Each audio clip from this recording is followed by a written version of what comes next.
Hello everyone, finally at the end of today's show we got a chance to look at the all-new Grand Wagoneer L.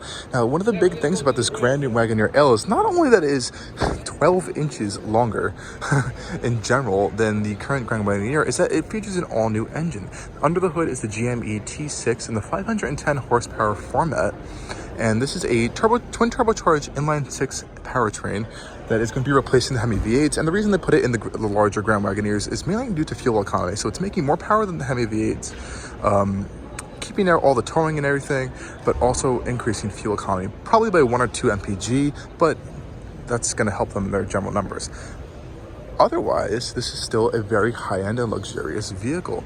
As it is the Grand Wagoneer, we also have the Wagoneer L right over there. This one gets a lower horsepower output of the same engine, and of course it looks a little bit different. We also have a new kind of full-on blacked out package for this one as well. You can see all that extra width is in that rear end, so you're going to get even more cargo space behind that third row compared to the short wheelbase Wagoneer, which is right here, or Grand Wagoneer and Wagoneer, which is right over there, which is really nice.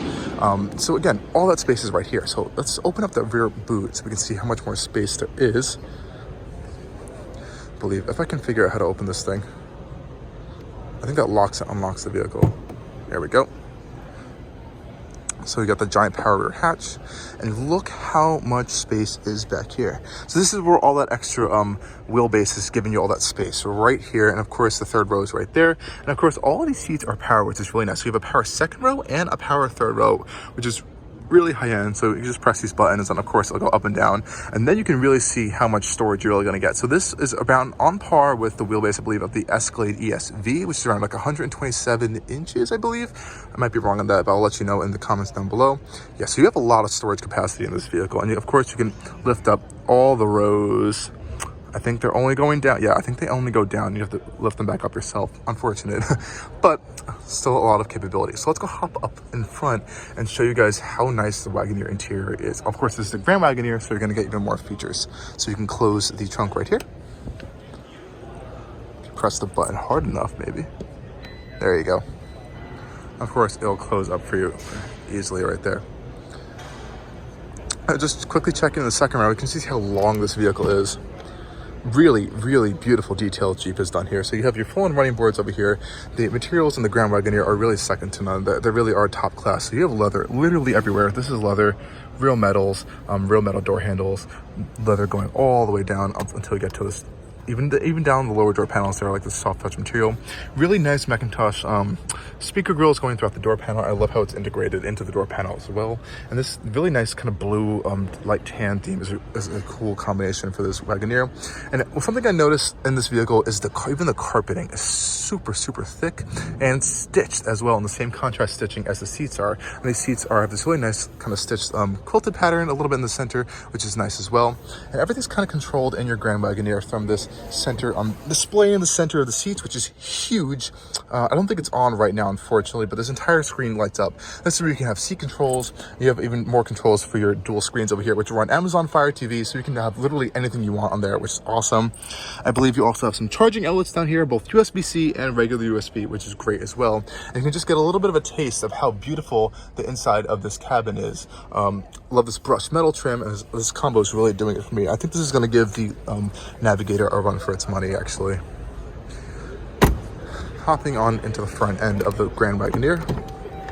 Again, opening these doors, you have the same kind of treatment that you're going on the door panels, and then hopping on into the interior so we can make this noise be quiet. Just hop in for you guys. It is a huge vehicle, and generally I do mean huge. I have to reach over the seat even to get onto that side of the vehicle. This is a beautiful interior. The quality is top notch. I know there's been a few electrical issues, but everything else in here has been incredible, I think. And you can tell it just by looking at all the materials. On the dash, we have this beautiful leather, and it's stitched on the leather as well over there.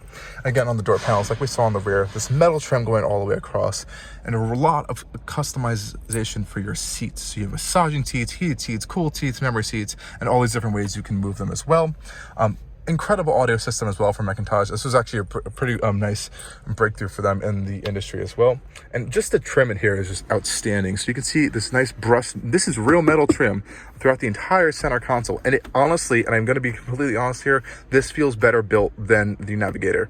Not going to lie here, everything feels more solid, everything feels more sturdy, the technology is better, there's more gadgets. I mean, I feel like that stuff, but just the general overall feel and build quality from all the touch points feel more premium than the Navigator to me, as well as more modern as well.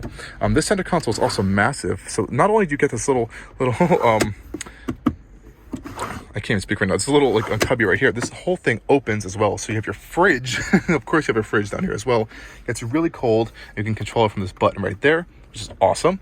If you don't want to get your items cold, you can put them in this cup holder area as well. And I believe this whole screen does pop up as well. So you can have kind of like a little storage area back there.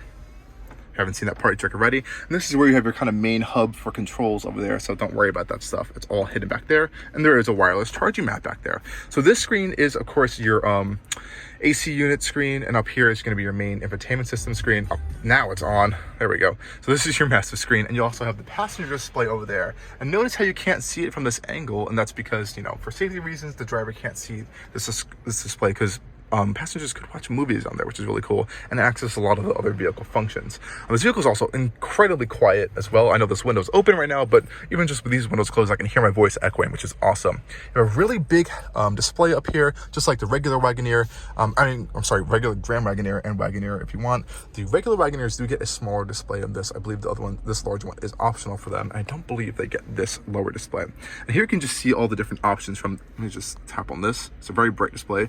You can see your massage options for your front seats and rear seat options as well for climate controls, and you can turn the screen off as well if it's bothering you. And of course, like I said earlier, you can just tap this and it'll go away from you if you don't want to see it anymore. You do have to give these buttons a little bit of a force to get them in.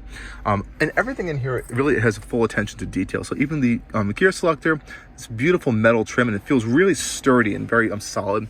Same goes with the start stop button. It's really beautifully kind of like displayed here in this kind of knurled metal finish with leather stitching around it.